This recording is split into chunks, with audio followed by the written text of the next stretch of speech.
Bom, agora a gente vai falar de projeto de colunas, né, para cargas excêntricas, né, voltado ali para flambagem. Então, pessoal, como a gente já falou anteriormente, né, na aula passada e nessa agora, a gente está na parte de projeto. E anteriormente a gente já trabalhou aí com métodos aí de cargas, né, que não são centradas, né? Então agora para o projeto de coluna de carga que não estão centrados, tem esse deslocamentozinho aqui, esse Ezinho, essa excentricidade, né, ela vai me gerar um momento fletor, que é a carga vezes essa excentricidade, né? Tá um pouquinho apagado, mas aqui é a nossa setinha ali, ó, o M. Então, por causa, né, dessa excentricidade, esse momento fletor aqui que vai ter, isso tem que ser levado em consideração. Isso é muito real, porque muitas vezes em colunas você tem cantoneiras acopladas, aonde vai estar suportando ali cargas, né? Então isso é bastante comum aí, essas cargas excêntricas. E tem várias maneiras ali aceitáveis de da gente estar trabalhando, né, esse projeto na engenharia. E aqui a gente vai discutir dois desses métodos aí mais comuns. Bom, o primeiro dele, né, é o método ali de tensão. Então, nesse caso, a distribuição de tensão ali que age sobre a área são duas: a força axial P e o momento fletor, né, que é a carga P vezes o E. Então, né, como a gente mostrou a carga aqui, ó, me gera, eu posso, que vocês aprenderam em mecânica 1, transmitir ela para o eixo, né, aqui central, para o meu centroide, com uma carga P e um momento. Aonde aqui, ó, a gente vai ter duas situações, como nós já estudamos, né, em superposição de tensões, que é aqui, ó, a axial, as tensões axiais, e aqui as tensão de flexão, né? Então, como o momento está nesse sentido, né, tem aqui essa minha situação. Bom, então a minha tensão máxima são o que? A soma dessas duas.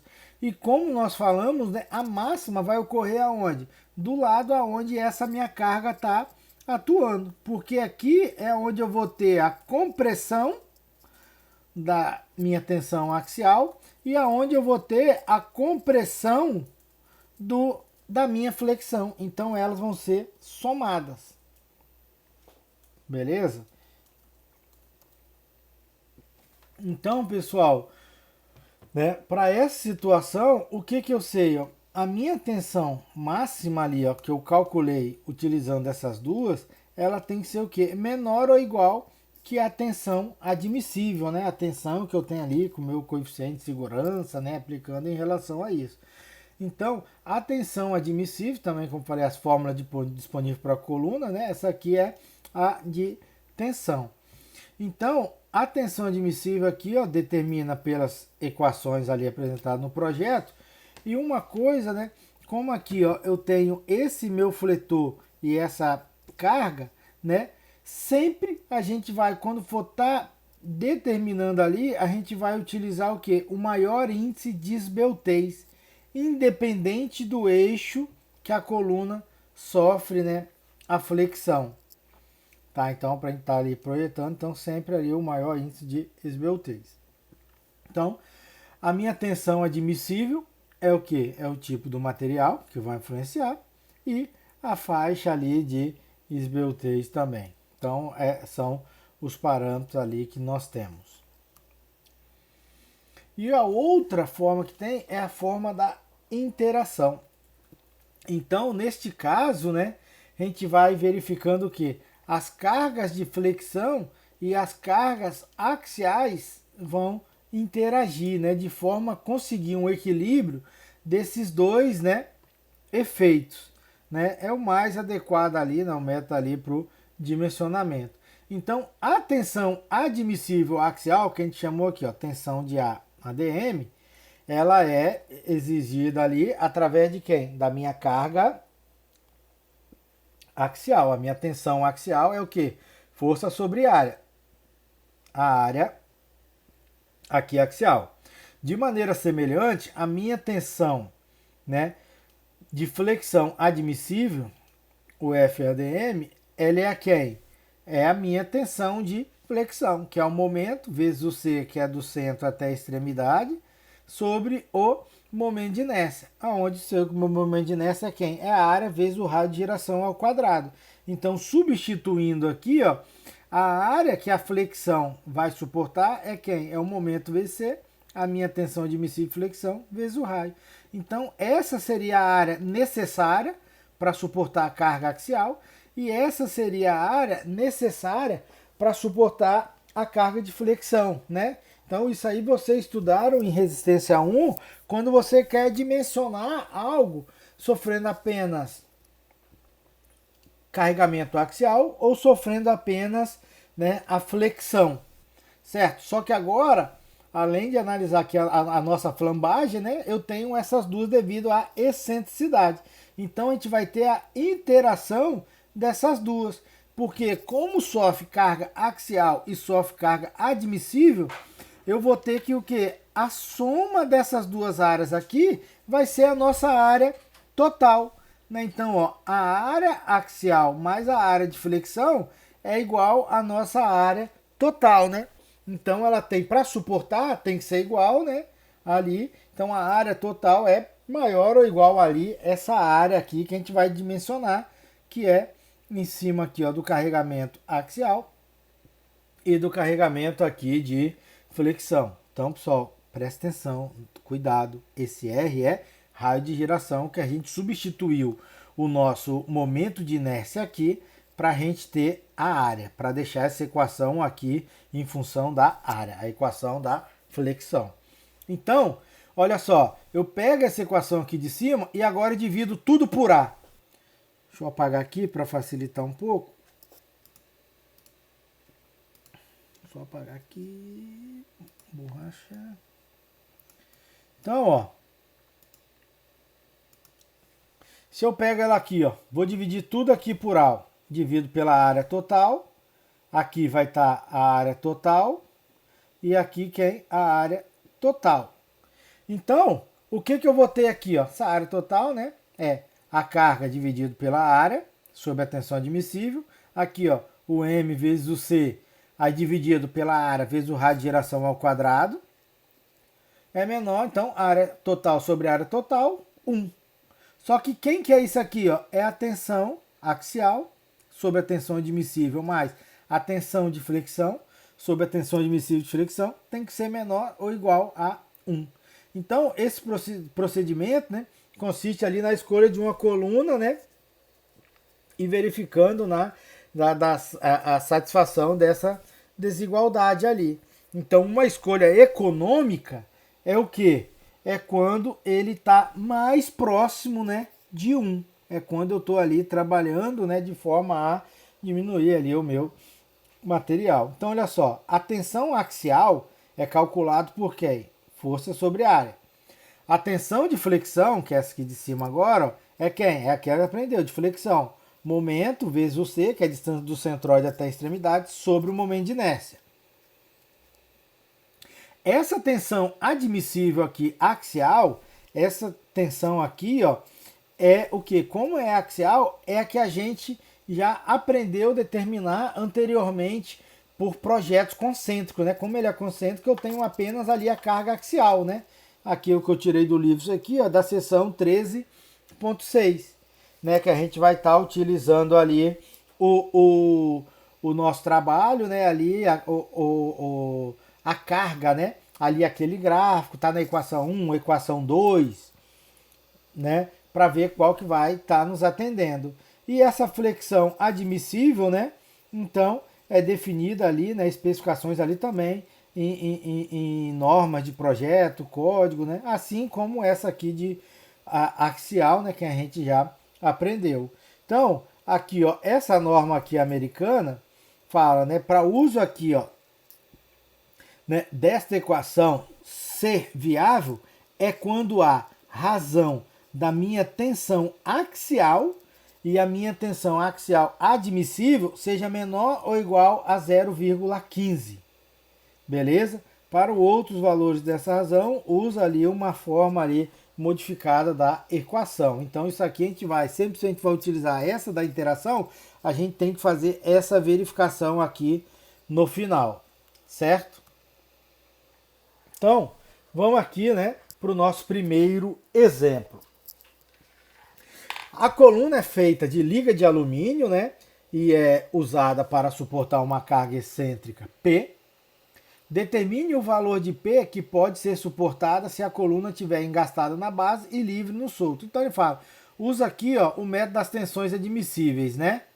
Então é fórmula disponível para a coluna. Essa tensão admissível é essas aqui, né? Que são as fórmulas ali que a gente já tem aqui para colunas. Então, ó, aqui 40 por 80 e ela está uma distância de 20, né, para cá. Então, como é 40, também está uma distância de 20 do centro. E a altura de 1,6 metro. Então, qual que é a carga P para esse alumínio? Então, observe, como a gente tem aqueles tabelas, sempre o nosso exercício vai ser voltado para aquele aço, aquele alumínio, né, que são as tabelas ali que nós temos. Então, ó, ela é engastada e livre, então o meu coeficiente ali o meu K é 2. Então, vamos determinar ali qual que é o meu maior índice de esbeltez, né? O meu maior índice de esbeltez é quando eu tenho o meu menor raio de geração, que também é quando eu tenho a minha menor momento de inércia. Seção retangular, né? A gente já fala, é 1 sobre 12, base vezes altura ao cubo. Só que 40 é 1 e 80 é outro. Para ser o menor, a minha altura tem que ser a de quanto? A de 40, né? Então tá aqui, ó. Vou entrar aqui ó, com ela aqui de 40, né? E a outra. Então, como falou, analisar a seção, sempre eu vou buscar o meu índice de esbeltez, o quê? Sempre o menor. Isso não interfere o quê? Ah, mas o momento fletor é pro outro lado. Então, quando eu for analisar o momento fletor, aí eu vou ver qual que é o momento de inércia que ele vai estar aplicando. Mas para essa análise inicial, para eu saber qual que é a equação que eu vou estar utilizando ali, né? Eu tenho que utilizar sempre, não interessa a posição da força do outro, sempre quem? O meu maior índice de esbeltez, que é o meu menor raio de geração ou momento de inércia. Então, ó, alumínio, eu tenho que saber ó, se é a equação 1, 2 ou 3, né? Como o meu índice aqui ó, deu 271, eu sei que ele é o quê? Maior do que 55, é a equação 3, né? Então vamos analisar 3, porque ele é maior do que 55. A nossa equação 3 está aqui, ó, 378,125 megapascal. E o raio de geração 270,1 aqui ao quadrado. Então, eu tenho aqui a minha tensão admissível, né? Lembrando, essa tensão admissível é a tensão admissível axial, né? Que eu tenho aqui dessa minha carga. Beleza? Né? Que é da análise que eu tenho. Então, né? Agora a gente vai ter o que? A nossa tensão de compressão, né? Aqui máxima, vai ser o que? A soma da axial e a de flexão. A nossa tensão aqui máxima é essa tensão aqui, ó, que a gente determinou. A axial é força sobre a área e aqui é de flexão, é flexão vezes o C, que é do centroide à extremidade, e o momento de inércia. E o nosso momento é quem? É o P vezes a excentricidade que está aqui. Só que esse momento de inércia aqui, ó, ele é o momento de inércia da flexão. Então, ele é diferente. Ó. Antes a gente falava, para calcular aqui, para eu saber quem que é a minha tensão admissível, a gente pega o menor momento de inércia. Por quê? Vai me dar um maior índice de esbeltez. Só que agora não. Agora eu tenho que analisar que momento de inércia é esse. Porque esse momento de inércia tem que ser o de flexão. Então, olha só.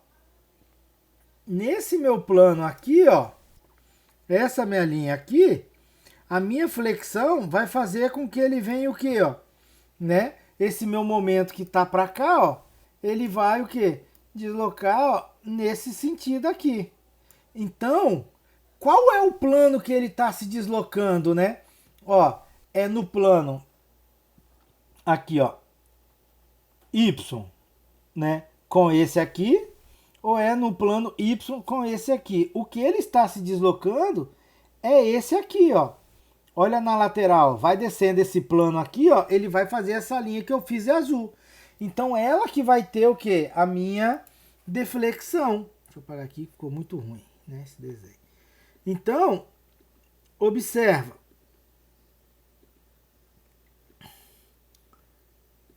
Deixa eu pegar uma caneta aqui azul. Beleza. Então, ó, esse é o plano que está me atrapalhando, que está sofrendo aqui a flexão, que vai fazer, né, essa variação. Então vamos chamar ele aqui de X, porque é esse aqui que a gente trabalha. A gente sabe, momento de inércia, 1 sobre 2B vezes H ao cubo. Então, se esse aqui é o X, né, quem que é a base para a posição? A base é esse aqui, 40. E quem que é a altura que é o cubo? A altura que é o cubo é esses dois. Então, agora aqui, ó, a gente vai ter o quê, ó? Né? A área, base vezes a altura. E aqui, ó, a base, que é o 40, e a altura, que é esse. Então, observa, na verdade, o momento de inércia que eu utilizei para calcular o índice de esbeltez foi 1, porque eu utilizo sempre o menor para achar minha tensão. Mas aqui é o da flexão. E o da flexão que eu vou ter é outro, certo? Então, muita atenção nisso para não errar. Então aqui, né, quem tem dúvida, volta lá, pega seu material de resistência 1 para entender melhor, né? Até dar uma explicação rápida aqui, como que é esse momento de inércia, qual é o momento de inércia que está afetando ali a minha flexão, certo? Então com isso a gente chega em quem? Né? Na nossa equação máxima, 781 aqui em função de P, que eu não sei, só que a gente vai considerar o quê? A nossa máxima é a nossa admissível que calculamos. Dessa forma, a nossa carga vai ser aqui 6,303 kN. Beleza? Olha o nosso próximo exemplo aqui, ó. Uma coluna W150 × 30 de aço, A36, está acoplada por pino nas extremidades e sujeita à carga excêntrica P. Determine o valor máximo obtido, valor máximo admissível de P pelo método da interação. Agora aqui é que faz pelo método da interação, né? Antes foi o método das tensões, admissível. Se a tensão de flexão admissível for 150, então ele me deu modularidade material 200, a tensão de escoamento 250. Então eu tenho aqui, ó, 4, a carga P é que ele quer, a excentricidade 750, né? Tem aqui o suporte. Então isso aqui a gente consegue, né, transmitir aqui para baixo. Então vamos lá. Esse é o perfil 150 30. Então aqui eu tiro tudo da minha tabela. A área, a altura D. Porque a altura D, a gente vai trabalhar o método da interação, vou precisar o C. O C é sempre o quê? Do centro até a extremidade. Momento de inércia, raio de giração, momento de inércia e raio de giração. Então tenho todas as informações. Depois a gente vai analisando qual que vai ser útil, né? Então, peguei aqui nesse caso de que a gente nunca pega, pois a nossa equação da flexão vai precisar desse C, que é D sobre 2. Então vamos lá. Ó. Pino nas extremidades, o K é 1. Olha só, a carga ela está excêntrica aqui, ó, em Y. Se a carga está excêntrica aqui em Y, aqui que eu falei, ó, aqui vem a posição e ela vai o quê, ó? Vamos lá, mudar a cor da caneta agora, vermelho. Ela vai o quê, ó? Pegar esse meu plano X, ó, que vai fazer ela, né, ter essa deflexão. Então, a carga concêntrica aqui, ó, em cima do meu eixo Y aqui, ó, vai me gerar flexão em X, né? Então a gente tem que usar para ela um momento de inércia em X. Só que outra coisa, e o coeficiente de esbeltez, lá o índice de esbeltez, é o menor raio de giração. Qual que é o menor? O Rx ou o Ry? Opa, o menor raio de giração é em Y. Então aqui, ó, o raio de giração vai ser em Y. Isso tem que ficar claro, pessoal. Certo? Então sempre eu tenho que analisar essas situações. Então vamos lá. O nosso índice de esbeltez, né? Um aqui que é pino, 4 comprimento, raio de giração que a gente tem lá. Temos aqui 114,71. Então agora, para o aço, né?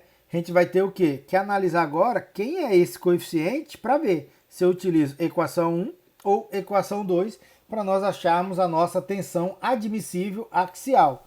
Lembrando que é admissível de flexão, o problema já nos deu, né? A gente vai, né, não vai entrar aí no dimensionamento dele. Então, ó, agora vamos determinar esse índice, que é em função do modularidade e a tensão de escoamento. Então, ele é 125,66. Então, o meu índice de esbeltez, ele é menor. Se ele é menor, eu vou ter que trabalhar o quê? Com a minha equação 2. Então, ele é menor, trabalhando com a equação 2, que é essa equação aqui, né? Aquela que nós falamos, que a gente utiliza o índice de esbeltez aqui, o índice calculado e a tensão de escoamento. Então, ó, essa equação aqui que a gente vai estar utilizando, que é aqui, ó, a equação 2 desse ponto, né? Então eu preciso disso que eu falei, ó, o índice de esbeltez, aqui o calculado e a tensão aqui de escoamento. Substituindo na equação, a gente chega aqui, a nossa tensão admissível é 85,586 megapascal. Então, né, temos a nossa tensão. Agora a gente vai o que? Aplicar a equação da interação. Então a gente tem, ó, a razão aqui, ó, da tensão axial sobre admissível axial, a de flexão sobre admissível de flexão, que tem que ser menor ou igual a 1. Então a axial é carga sobre área e a de flexão é essa aqui. Então essa que nós calculamos aqui, ó, ela é quem? Ela é essa aqui, ó, a admissível axial. Essa admissível de flexão já nos foi fornecido. A área, né? A gente já encontrou lá atrás, né, pela tabela. O C é D dividido por 2, que a gente encontrou lá atrás. O P é quem? É a carga, o M, momento, desculpa. É a carga P vezes a excentricidade. A excentricidade eu sei. E o I, ele também me deu, né, lá atrás. Então, com isso, igualando essa equação a 1, para a gente ter o método mais econômico, a gente consegue determinar a carga P. Então, ó, tiramos da tabela e aqui o D a gente tira da tabela, divide por 2, que acha o C. Calculando o momento, que é o P vezes o E, a gente tem em função de P, a admissível aqui de flexão foi dado, e aqui, ó, admissível axial é que a gente calculou. Então, com isso tudo, substituindo nessa equação igualando a 1, a gente vai ter o quê? O valor da nossa carga, que vai dar 40,65 kN. Beleza? Então, né? Observe que tá ligado ali na carga concêntrica. A gente precisa aqui, ó, ter os nossos gráficos para estar tirando ali. E depois que a gente vem aqui para nossa interação para chegar na nossa carga. Então, só que agora, ó, achei aqui a minha carga, né? Esse método da iteração tinha um ponto lá que ele falava que essa razão aqui, ó, ela tinha que ser menor ou igual a 0,15. Então, ó, essa minha razão, que é a carga sobre a área, né, dividido pela tensão admissível de ar, eu tenho que comprovar a aplicação desse meu método de iteração. Então, agora eu já tenho a carga, vou incluir ele aqui, a minha carga, a área que ele foi dado, aqui a tensão que eu já calculei, eu cheguei que esse valor é 0,125, que é menor do que 0,15. Então, ok, vai atender essa norma, né? E eu posso estar aplicando, só para comprovar ali que o método da iteração poderia ser utilizado. Beleza? E aqui o nosso último exemplo, né? Vamos lá, ó. A coluna de madeira é composta por duas tábuas, né? Dá para ver uma do ladinho da outra aqui, pregadas. Se a coluna estiver engastada na base e livre no topo, né, determine a carga concêntrica P que pode ser suportada. Então, pede para usar o método aqui da tensão admissível, né? Aquelas fórmulas disponíveis para coluna. Então, está preso e engastado, então o nosso K é 2. é madeira, eu sei que agora o nosso índice aqui, ó, é o K vezes L dividido por D. E o D, né, ele é o que? É a menor dimensão. Então, lembrando, pessoal, a área que eu tenho que pegar é a área da coluna, tá? Essa parte a mais que tem aonde a minha carga vai estar atuando, isso não conta como área. Então, a área vai ser o quê? 60 vezes o 120.